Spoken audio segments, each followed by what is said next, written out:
Okay, we're going to rebuild the shock for a Tekno EB48 2.0, and this probably applies to most 8-scale buggy shocks. So let's get started. The shock's obviously off the buggy. I'm going to take the set screw, remove the set screw from the cup, set that aside, set the spring aside. Now I'm going to take the top off and empty the fluid. So there's a bleeder screw here. I'm going to take that off. And be careful to make sure you get the O-ring. This has an O-ring. And we'll set that aside.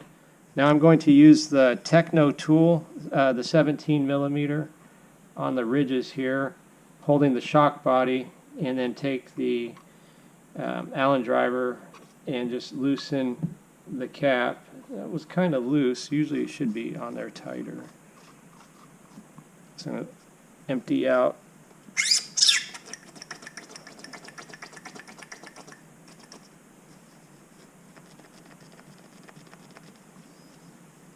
So we emptied out the fluid. It feels pretty smooth, but we're going to continue with the rebuild. So now I'm going to take the shock shaft, the tool, and hold on to the shock shaft, and I'm holding firmly and I'm loosening the eyelet. There's another way you can do that. If you use some cutters and you don't have that tool, you can use the dikes and hold it right there on the edge. You will leave a mark and indent the shock shaft, but it's on a part that doesn't get used into the O-ring area, so that's a safe way to do that as well. So now we're going to pull the boot off, and I'm inspecting the boot for any tears. This one looks good. The shaft looks good. I'm going to take this out, inspect to make sure it's straight. You can roll it on a flat piece of board or wood or something, or metal, just to make sure it's straight. This looks good to my eye. Actually feels pretty good, but I'm going to continue with the rebuild. So we'll set the shock shaft. So we're going to take the bottom part off here. So then what I like to do is use this 12 millimeter part, hold on to that, and I'll grab the crescent tool onto the main shock body and just kind of, there you go, it was on there pretty snug and good. So I'm going to unscrew that, and we're going to be careful with the bushings and O-rings that are in here. So let's undo that, and I'll put them on the different color towel here so we can see what's going on. So I'm going to kind of take this little prying tool here, and be careful, this has a little ridge on it, and that's going to be the bottom one, and then the next O-ring, and then we got the bushing, and we got O-ring, and then we're going to, the last bushing, it'll pop out of there. And that has a ridge on it too, so be careful with those guys. So then I generally take a Q-tip, and looking inside the shock body, it's pretty clean. The shock body inside generally stays pretty good, and then I'll just use a Q-tip and just kind of clean out there, and generally clean out. These parts are looking pretty good. So then I'm going to take these two O-rings and set those aside, and grab two new O-rings, and then I like to put some shock oil on them, kind of get them saturated so they don't tear when we're handling them. So now let's start building this back. So take the bottom piece and make sure the ridge is facing down, or actually I keep doing that. We're going to build it inside the shock body. So we're going to start with this end here. So there's the part with the ridge is going to go inside.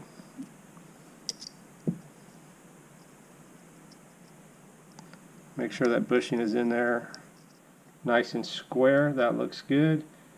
So then we got our soaked O-ring. First O-ring is going to go there, and then the middle bushing and then the O-ring, and then the last bushing with the ridge part facing outward. So now we'll close this back up. Now I'm not going to tighten this yet. I'm going to make it kind of snug, and just lightly so actually. Now I'm just going to, actually we'll put some oil on there. Make sure that's smooth. Yep, that's good. So now I'm going to tighten this and then make sure that is still good, and make sure the O-ring's seated in a good spot a couple of times. Now we're going to tighten this up. So I'm going to do the reverse. I'm going to hold the 12 millimeter there, grab the crescent. Now I'm going to snug that up pretty good. All right, that's good. Set that back down. Now I'm going to check this again. It's very smooth. That's nice. That's nice. But I take one step further. I'm going to polish this shaft with the Flitz compound that I like to use on hinge pins and motor shafts. It works pretty nice. So I'm going to put some on the Dremel,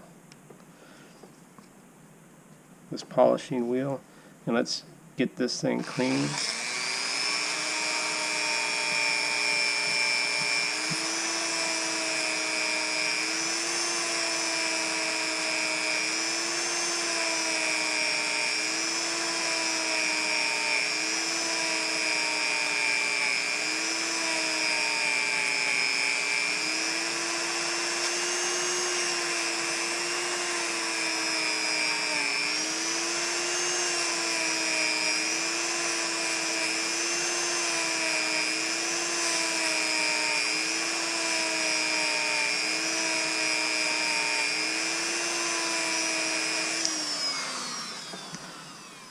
That does make a little bit of a mess, so let's clean all that polishing compound off.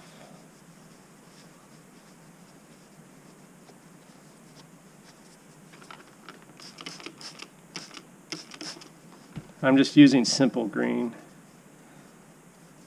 I'm going to blow it off with some air.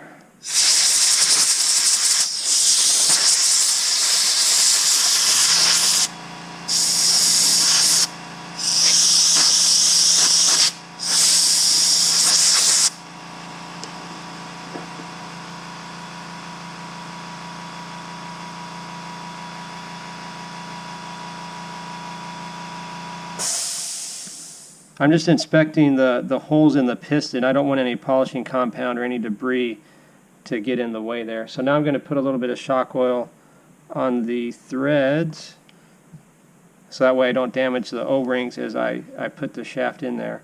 So now the shaft in the piston, super smooth. That's awesome.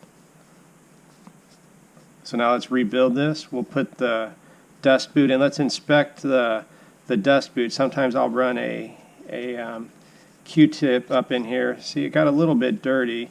This was fairly clean, but sometimes a lot of debris can get in here and cause some stiction or just cause some less than ideal conditions. So we'll put the boot back on, pop the boot.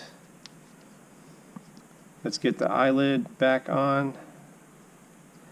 I'll get it started. Now grab the tool with the shaft holder.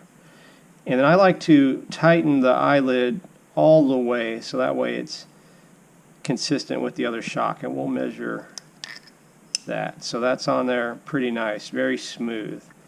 Okay, so let's fill the shock with the fluid.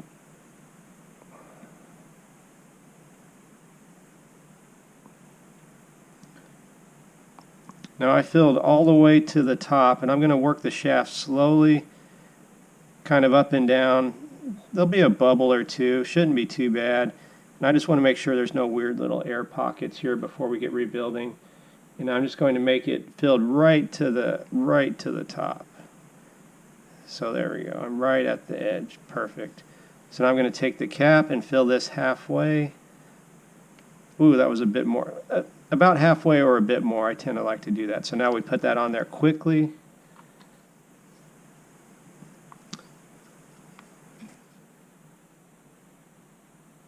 Now we'll take the shock tool back onto those ridges. And I'll use the Allen tool the way I like to do it here, and I'm just going to kind of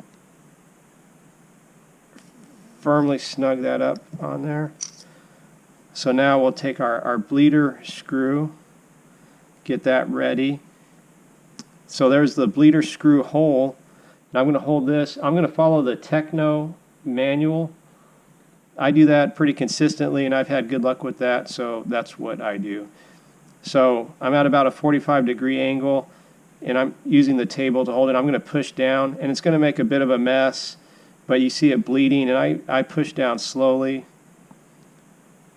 Slowly, slowly, slowly. Not super slowly, but it's going okay. So I usually wait a few seconds here. It's bled, so now I'm going to put the bleeder screw in with the O-ring. Never forget the O-ring. It's always easy to forget that O-ring. So now I'm putting that in here. Just lightly snug, because the next step that we're going to do, first I wipe it down a little bit because we're going to bleed it again, and it's going to get even messier. So the manual has us compressed 20 times. So I'm holding this going 1, 2, 3, 4, 5, 6, 7, 8, 9, 10, 11, 12, 13, 14, 15, 16, 17, 18, 19, and 20. So then I'm going to take the bleeder screw out. Check for the O-ring. It's easy to miss. So the O-ring is on there. So then I'm going to bleed one more time. The bleed hole is up, and we're at about a 45-degree angle. So then I see some fluid starting to pop out, so it's being bled nicely. I wait a few seconds, and we're going to put this guy in. This is going to be snug to firm, but snug, not too firm. You'll just have to get a feel for it. It doesn't need, to be on too tight. So it's pretty much done. I'm just going to clean this off. At least we've got the oil in there. You want to keep your shocks clean, so that way you see if it's leaking, or if you get into a crash or a hard slap and it busts a seal and you see fluid, then you know you've got a problem. So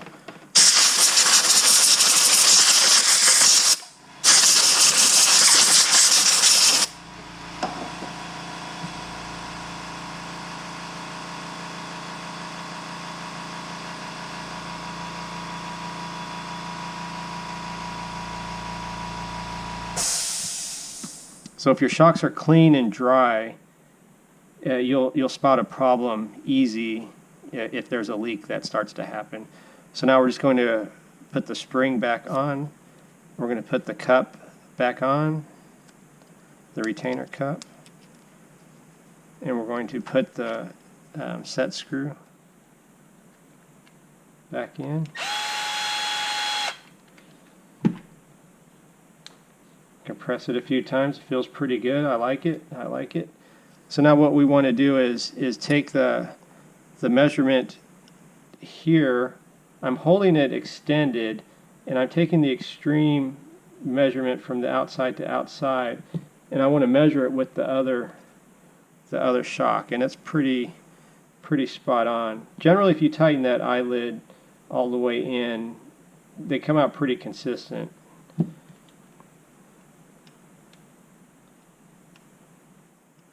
So, nice. That feels good, and that's how you build the shock for a Tekno EB48. I hope this helps you out. All right, bye.